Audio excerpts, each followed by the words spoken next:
ઇફકોની ચૂંટણી માટે મતદાન ઇફકોના ચેરમેન દિલીપ સંઘાણી પણ દિલ્હીમાં છે। 100 થી વધારે સૌરાષ્ટ્રના મતદારો દિલ્હીમાં હાજર। ભાજપમાંથી ઇફકોની ચૂંટણીમાં બિપિન પટેલને મેન્ડેટ આપવામાં આવ્યું।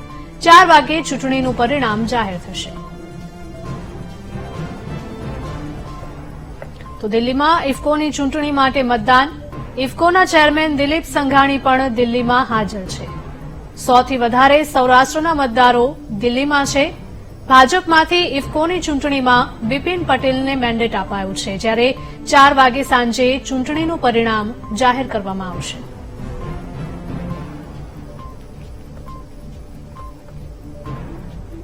તો દિલ્હીમાં ઇફકોની ચૂંટણી માટે મતદાન યોજાયું।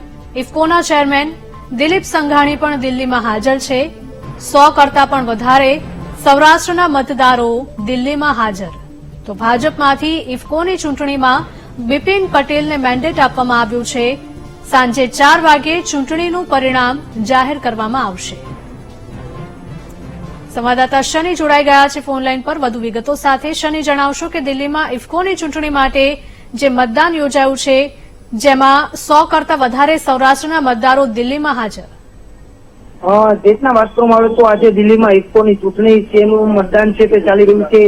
3 વાગ્યા સુધી આ મતદાન છે તે ચાલી રહ્યું છે। ત્યારે રાજકોટના સહકારી આગેવાન એ સાદડીયા 100 થી વધુ સૌરાષ્ટ્રના મતદારોને લઈને દિલ્હી પહોંચ્યા છે। એ સાદડીયા 100 થી વધુ મત મળે તેવી શક્યતાઓ હાલ વર્તાઈ રહી છે। 167 આસપાસના મત હોવાની જે ચર્ચા છે તે જોવા મળી રહી છે। ઇફકોની ચૂંટણીને લઈને ભાજપમાંથી બિપિન ગોતાને મેન્ડેટ આપવામાં આવ્યું છે। તો તેની વિરુદ્ધમાં જે સાદડીયાએ મેન્ડેટ વિરુદ્ધ ભાજપમાં જઈને આ ઉમેદવારી નોંધાવી છે। સાંજે 4 વાગ્યાના પરિણામ જાહેર થશે।